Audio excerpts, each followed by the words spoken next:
ഹൈറേഞ്ചിൻ്റെ കൃഷി ഒരു പ്രത്യേകതയാണ്. ശരിക്കും പറഞ്ഞാൽ ഗ്രോമോ ഫുഡ് കാമ്പയിൻ പ്രോജക്റ്റുമായിട്ട് ബന്ധപ്പെട്ട് കേരളത്തിൽ കുടിയേറ്റത്തിൻ്റെ ചരിത്രം രണ്ടാം ലോകമഹായുദ്ധത്തിന് ശേഷം അതിഭയങ്കരമായ ഭക്ഷ്യക്ഷാമം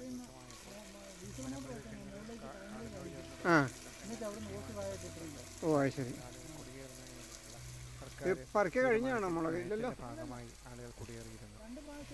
70 കാലഘട്ടങ്ങളിൽ കുടിയേറിയ ചില ആളുകളാണ് ഉപ്പുതോടും മറ്റു പ്രദേശങ്ങളിലും.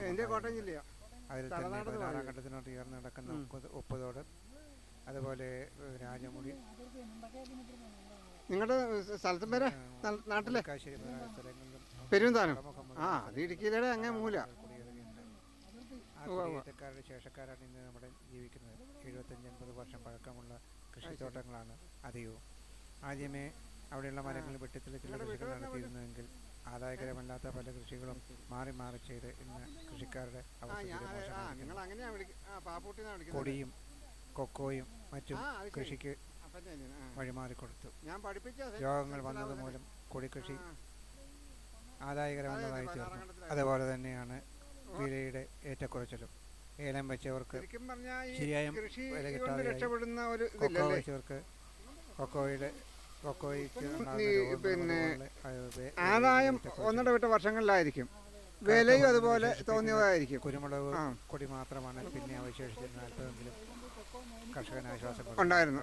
അവയെ നനച്ചു കൊടുക്കുക എന്നുള്ളത് വേനൽക്കാലത്ത് ഭാരിച്ച ചെലവ് വരുന്നൊരു കാര്യമാണ്. അല്ലെങ്കിൽ കൊടി മുഴുവൻ വാടിപ്പോവും.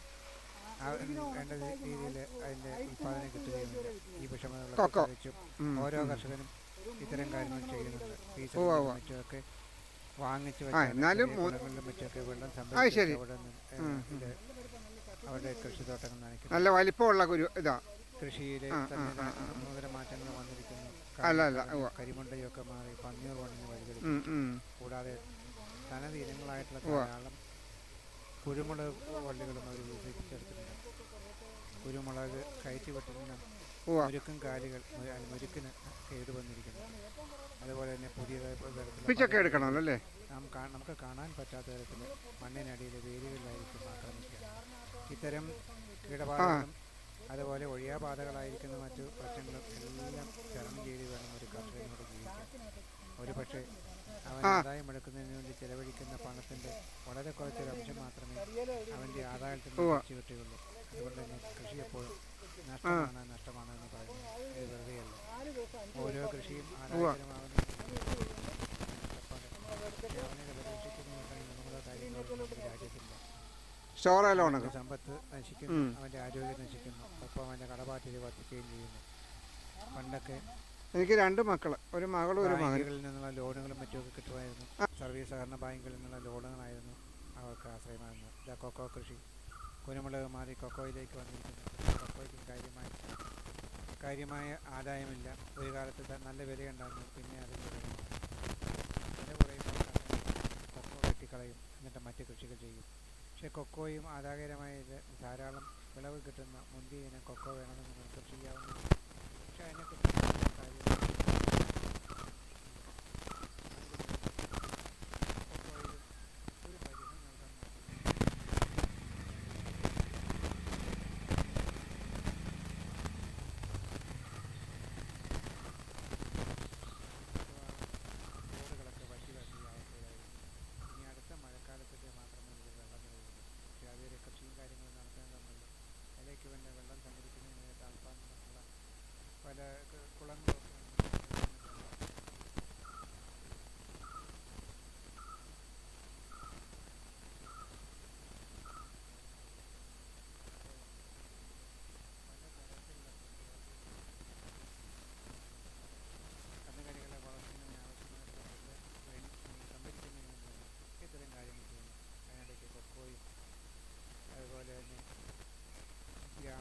ജാതിയും ഒക്കെ തന്നെ കൃഷിയിനങ്ങളായിട്ട് വെച്ചിട്ടുണ്ട്. ചെറുകിട പരിമിത കർഷകൻ്റെ ബുദ്ധിമുട്ടുകളും കാര്യങ്ങളും അറിയാവുന്നവർക്കറിയാം. അതിനിടയ്ക്ക് കാപ്പിയും വെച്ചിരിക്കുന്നു.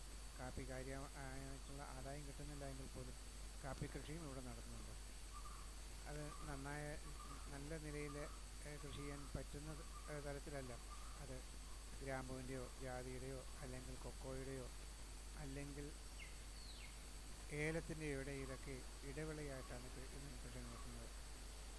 പലതരത്തിലുള്ള കൃഷികൾ ഒരേ തൊടിയിൽ തന്നെ കാണാം. അതുകൊണ്ട് ഏതെങ്കിലും ഒന്നിൽ ആദായമില്ലെങ്കിൽ അടുത്തതിൽ കുറച്ചെങ്കിലും ആദായം കിട്ടും. അങ്ങനെയും രക്ഷപ്പെടാൻ കഴിയുമായിരുന്നു. പക്ഷേ പരക്കെ ഉണ്ടാകുന്ന കീടബാധകളും മറ്റും കർഷകൻ്റെ നടുപൊടിക്കുന്നു. അതുപോലെ തന്നെ ഭാരിച്ച കൂലിച്ചെലവ് കർഷകന് എപ്പോഴും ഭീഷണിയാണ്. ഇതൊക്കെയാണ് ഈ നാടിൻ്റെ അവസ്ഥ. നല്ല രീതിയിൽ കൃഷി ചെയ്യാൻ കഴിയുന്ന ആളുകൾക്ക് പോലും വരുമാനത്തിൻ്റെ നല്ലൊരു ഭാഗം ചിലവഴിച്ചാലും ആദായകരമല്ലാത്ത രീതിയിലേക്ക് കൃഷിക്ക് ഒപ്പുവെത്തുന്നത് ഹൈറേഞ്ചിലെ കർഷകൻ്റെ നട്ടലൊടിക്കുന്നു. ഇത് ഗ്രാമ്പുണ്ട്, കൊക്കോയുണ്ട്. കൊക്കോയിൽ കാര്യമായിട്ടുള്ള കായ്ഫലമില്ല, കേടുകൾ വന്നിരിക്കുന്നു. വളരെ കുറച്ച് മാത്രമേ അതിനകത്ത് നിന്ന് കിട്ടുന്നുള്ളൂ. ആദായം വളരെ കുറവാണ്. എങ്കിലും തണൽ കിട്ടുന്നതിന് വേണ്ടിയെങ്കിലും അത് വെട്ടിക്കളയാതിരിക്കുന്നതിന് വേണ്ടി കർഷകൻ ശ്രമിക്കാറുണ്ട്. പലപ്പോഴും കൃഷിയിടങ്ങളിലെ മണ്ണിണക്കെയുള്ള കൃഷികൾ നടത്തുമ്പോൾ മണ്ണ് സംരക്ഷിക്കുന്നതിന് വേണ്ടിയെങ്കിലും ഇത് അതിർത്തികളിലൊക്കെ നട്ടുപിടിപ്പിക്കുന്നുണ്ട്. അതുപോലെ വേലിയായിട്ട് വച്ചിരിക്കുന്ന സ്ഥലങ്ങളുമുണ്ട്. കൊക്കോയാണ്, വലിയ കൊക്കോ പടർന്ന് പന്തലിച്ച് നിൽക്കുന്നതാണ്. പക്ഷേ കാര്യമായ കായില്ല. അതിനിടയ്ക്ക് ജാതി വെച്ചിട്ടുണ്ട്. അതുപോലെ തന്നെ ഗ്രാമ്പുവും വെച്ചിട്ടുണ്ട്. കാര്യമായ ആദായമില്ലാത്തതാണ് ഈ ഗ്രാമ്പ കൃഷിയൊക്കെ. കർഷകന് അവൻ്റെ പ്രതീക്ഷയ്ക്കൊത്ത് ആദായം തരുന്ന കൃഷി അല്ലാതെയായിരിക്കുന്നു ഇന്ന് ഹൈറേഞ്ചിലെ കൃഷി. Thank you.